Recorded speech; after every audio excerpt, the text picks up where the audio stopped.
이제 야곱은 세겜 땅에 머물 수 없습니다. 거기서 정착하려 했는데, 또 거기서 잘 살아보려 했는데 또다시 실패를 경험합니다. 그러나 우리에게 실패로 보이는 것은 결코 실패가 아닙니다. 거기에는 또 하나님의 숨은 역사가 있습니다. 하나님은 우리의 실패까지도 사용하셔서 하나님의 뜻을 꼭 이루어 가실 줄로 믿습니다.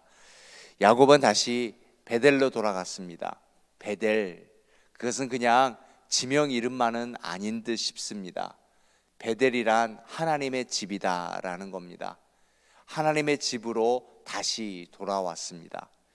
우리는 늘 그래야 됩니다. 하나님의 집으로 돌아와야 하는 것입니다.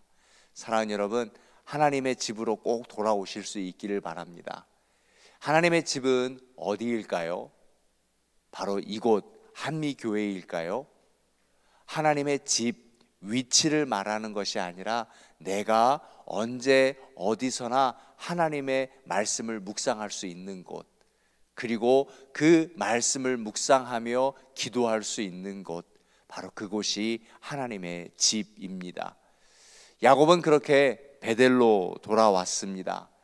베델은 참 특별한 곳입니다. 거기에서 야곱이 부모의 품을 떠났던 곳이거든요.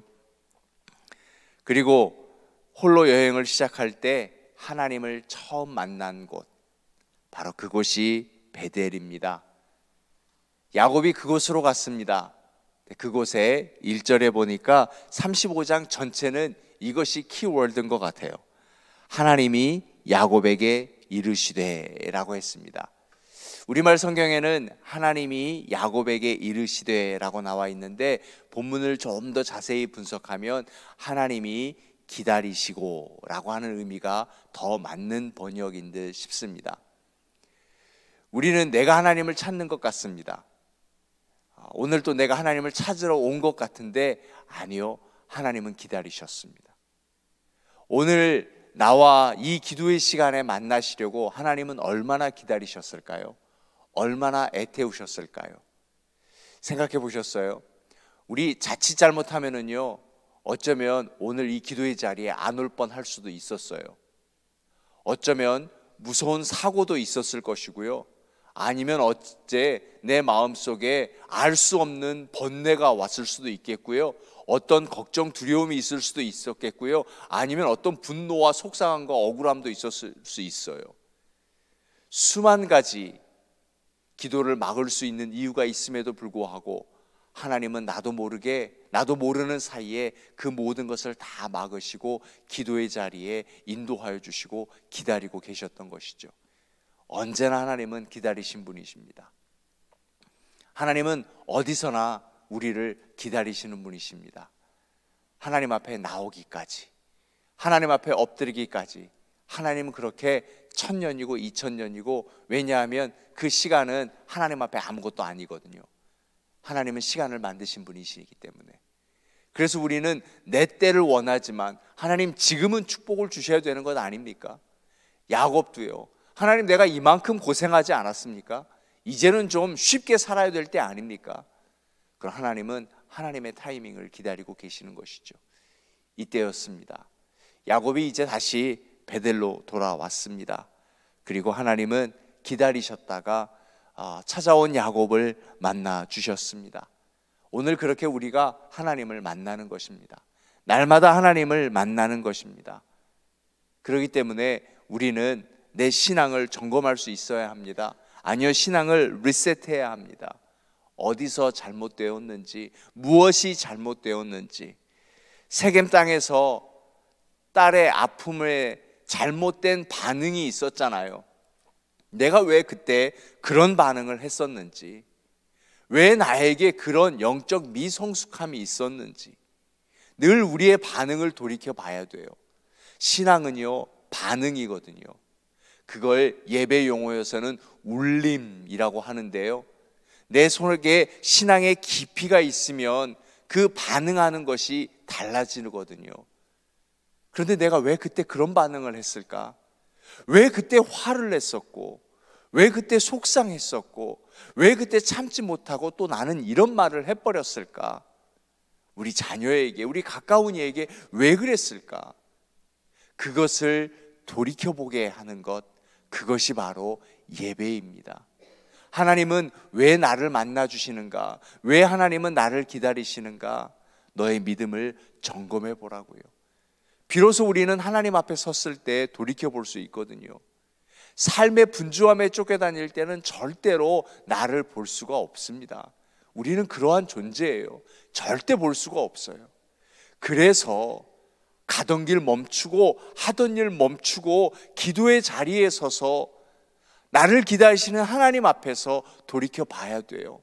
하나님, 나의 영적 미성숙함은 무엇이었죠? 왜 그때 그런 반응을 하였지요?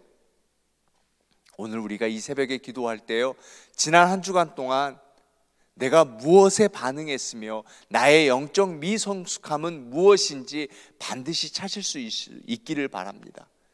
그래야 다시 같은 실수를 안 해요. 그래야 다시 같은 죄를 번복하지 않는다고요. 그래서 늘 다시 기회를 주시는 하나님 앞에, 하나님, 나의 영적 미성숙함이 무엇인지 깨달아 이제 하나님 앞에 다시는 그런 나약한 모습으로 서지 않게 하여 주옵소서. 야곱 보세요. 하나님 만났어요. 28장에. 그리고 그 하나님과 꾸준히 이어오다가 이제 늘 마음속에 있었던, 풀리지 않았던 그 숙제, 에서와의 만남 앞에서 두렵고 걱정되고 여러 가지 감정이 복잡하게 될 때 하나님 만나잖아요. 씨름하잖아요. 하나님의 얼굴을 대면했다고 분이엘이라고도 고백하잖아요. 그게 34장이에요. 그런데 그만 세겜 땅에 가자마자 자기의 이익 앞에 또 무너졌어요. 사람들은 얘기해요. 나 이거 돈 때문에 그러는 거 아니라고. 나 이거 이익 때문에 그러는 거 아니라고. 이거 내 자존심 때문에 그러는 거 아니라고. 그런데 들여다보면 다 이익이에요. 반응이 다 그래요. 심지어 야곱의 반응마저 그랬어요. 딸의 아픔을 두고. 하나님은 기다리셨어요. 야곱이 스스로 볼 수 있을 때까지 기다리셨어요. 그래서 야곱은 알았습니다. 이제 알았어요.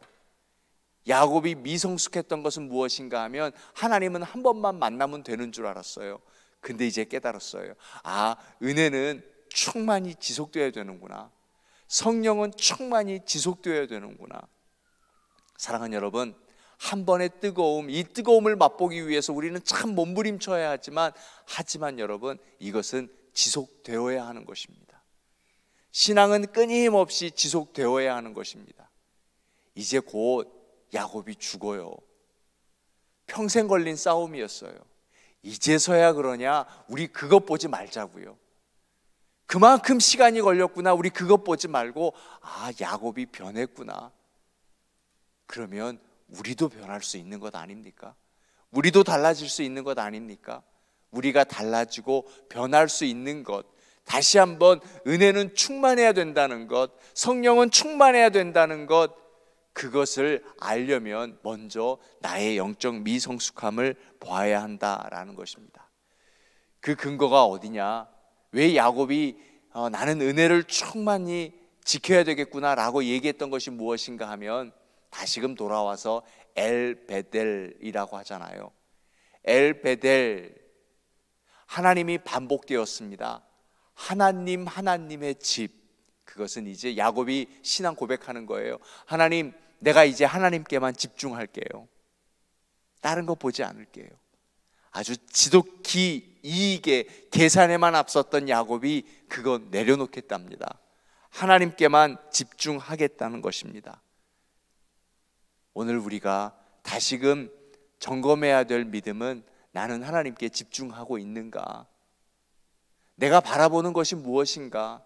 내 마음을 빼앗기고 있는 것이 무엇인가? 이제 예배의 전날, 이 이른 아침에 우리는 지난 한 주간 동안 나는 무엇을 집중하며 살았는가? 그것은 우리의 시간을 보면 알죠. 우리의 돈의 흐름을 보면 알죠. 어디에 제일 많이 썼는가? 어디에 제일 많은 시간을 할애했는가? 그것들을 돌이켜보면서 우리의 신앙을 점검해 봤으면 좋겠습니다. 여러분, 우리 모두에게는 베델의 체험이 있습니다. 어찌 베델의 체험 없이 새벽에 기도하러 나올 수 있겠습니까? 다 베델의 체험이 있습니다. 그때는 뜨거웠었습니다. 정말 간절했었습니다. 하나님 부르짖었습니다. 우리의 눈에 어떻게 그렇게 눈물이 많이 있는지. 눈물뿐만이 아니었어요. 그냥 아무튼 몸의 구멍에 물이란 물은 다 눈으로 나오는 것 같아요. 무엇을 말했는지, 어떻게 기도했는지. 그런데 하나님이 다 그거 들으시고 응답해 주셨는데 우리 굉장히 차가워졌어요. 너무 차가워졌어요. 코로나라고 말할 수 있겠죠. 어떤 아픔이라고 말할 수 있겠죠. 시험이라고 말할 수 있겠죠. 세상이라고 말할 수 있겠죠. 자녀를 양육했다고 말할 수 있겠지요. 이제는 나이가 들어갔다고 말할 수 있겠지요. 그런데요, 아세요? 하나님은 변명하라 하지 않으셨습니다. 하나님은 회개하라 하셨습니다. 야곱이 세겝 땅에서 보여준 것은 변명했지 회개하지 않았습니다. 그리고 아들들을 비방했지, 아들들은 아버지를 비방했지, 아들과 아버지가 함께 회개하지 않았습니다. 딱 그 아버지의 그 자식이었습니다. 우리가 이걸 봅니다. 이제 우리 다시 베델로 가야지요. 그래서 우리는 회개해야 합니다. 하나님 앞에 엎드려야 합니다. 우리는 변명하지 말아야 합니다. 다시 뜨거움을 회복할 수 있도록, 다시 뜨거운 기도가 회복될 수 있도록, 다시 뜨거운 예배가 회복될 수 있도록, 다시금 헌신이 회복될 수 있도록요. 이거 해야 하는 겁니다. 그래서요, 이제 저도요 볶으려고요. 저 이제 3월, 4월, 5월, 6월, 7월, 8월, 9월, 10월 8개월째 되네요. 이쯤 되면 저 이제 볶아도 되는 것 아닙니까? 아직 좀 더 기다려야 됩니까? 볶으려고요. 예, 그렇게 우리 깨어나야 하기 때문에, 우리 베델로 가야 되기 때문에, 엘 베델 하나님께 집중해야 되기 때문에 다시금 일하십시다. 다시금 예배하십시다. 다시금 선교하십시다. 그리고 사랑하십시다. 그리고 절대로 잊지 말 것은 우리 회개하십시다. 바울은 평생 이거 지키지 못해 영적 미성숙 때문에 얼마나 힘들었는지요. 오늘 이 말씀 앞에 이제 우리는 하나님 앞에 엎드려서 다시 베델, 엘 베델, 하나님의 집, 하나님께 집중하겠습니다. 이것이 다시금 오늘 우리의 신앙의 고백이 되기를 주님의 이름으로 축원하여 드립니다. 우리 이 말씀 붙들고 기도하겠습니다. 더불어 내일 주일 예배를 위해서 하나님의 임재를 경험하는 예배, 1, 2부 모두 다 예배 가운데 회개가 터져나오는 예배, 하나님 만나고 그렇게 회복되고 뜨거움이 다시금 지속되는 우리 한미교회 되게 해달라고 우리 함께 통성으로 기도하겠습니다.